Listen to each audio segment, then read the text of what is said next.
Wilkes County better be watching out. Why you say that? You got Powell, you got Officer Powell there, ain't you? Got running for Yeah, he running for sheriff in Wilkes County. Darryl Powell. Oh, Darryl Powell. You got a problem? Darryl Powell is the one that put that gun in Sierra Porter's face when she was a little girl. He was one that raided her houses, Sierra Porter, when she was a little girl. And he didn't care about her being a child. He had an interview with her. Him and his wife, his new wife. Say that again now? He had an interview. She inboxed him and wanted to talk to him. And I can only speak of what she has spoken to me about that day. He did have the interview. She met with the husband and the wife. Was that recently? Recently? Last month sometime. When they came to her house? Came to Greensboro. They met up at a public place. Oh, okay. And Sierra Porter can tell you more on it. Mm-hmm. Yeah, because she was supposed to be here with us today, but I think she had some business, something she had to come up with. But there will be a third podcast episode for you. Mm-hmm. And he put a gun to her head. You got a problem there now. This is not just only just. And she was a little girl. When she was a little girl. And I'm sure that traumatized her. Yeah, it's a trauma. This girl is grown now. And I seen one of her lives, and I don't know Sierra from a can of paint, but no more than on Facebook. Right. But I know she went live a while ago, like you said, when she was wrongfully arrested herself. Yes. She went live, and she has a disdain toward law enforcement, and rightfully so.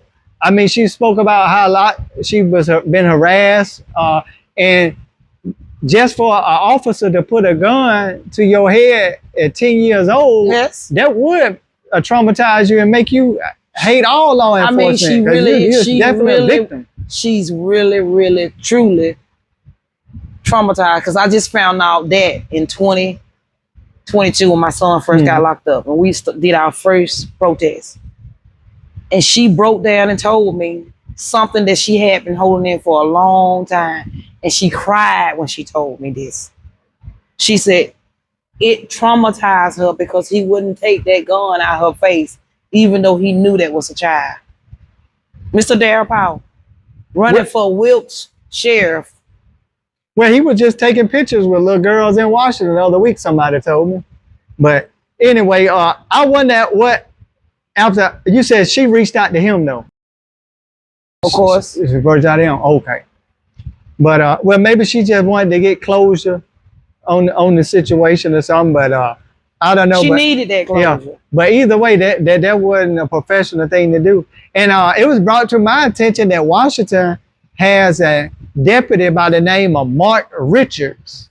And I think, now this is what the streets say. My motto say I keep an ear to the street. Mark Richards. So they said that him and Powers is buddy. And that's not a good thing. And this is what a lot of white people been telling me. And so, somebody told me that it may be some type of promises have been made if he gets elected, you know. So I don't know this Mark Richardson. You have Mark Richardson. You've heard of that name before too? He's a deputy in Wilkes County. Uh-huh. You got problems. You've been had problems if he was a deputy. He from over there He's too? from Crawfordville. He was the sheriff in Crawfordville. Oh, wow. They ran him out of Crawfordville. This sheriff had allegations with him killing that man. You know when this big protest they had down in Crawfordville when this man was killed on the track? They said Mark Richardson had something to do with that. Mark Richardson was the sheriff in Crawfordville running around getting DUI, drugged up, wrecking his vehicles. That's right, state government, his police cars. And this is not allegedly.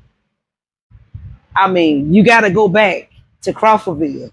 You got to go back to the peoples in Crawfordville to let you know about Mark Richardson. Mark Richardson got a trail corrupt in Crawfordville. Well, that's why I tell you that politics is a dirty game. And I try to stay in the middle. I'll get, you know, I try to stay in the middle. Like, I'll put it right here. If somebody give me Darryl Powell number, I'll reach out to him. I'll interview him. Just like when I interviewed you the last time, I reached out to chief of police over there in Greensboro. What's his Rodriguez? Chief Rodriguez Mumford. Yeah. And how did that go?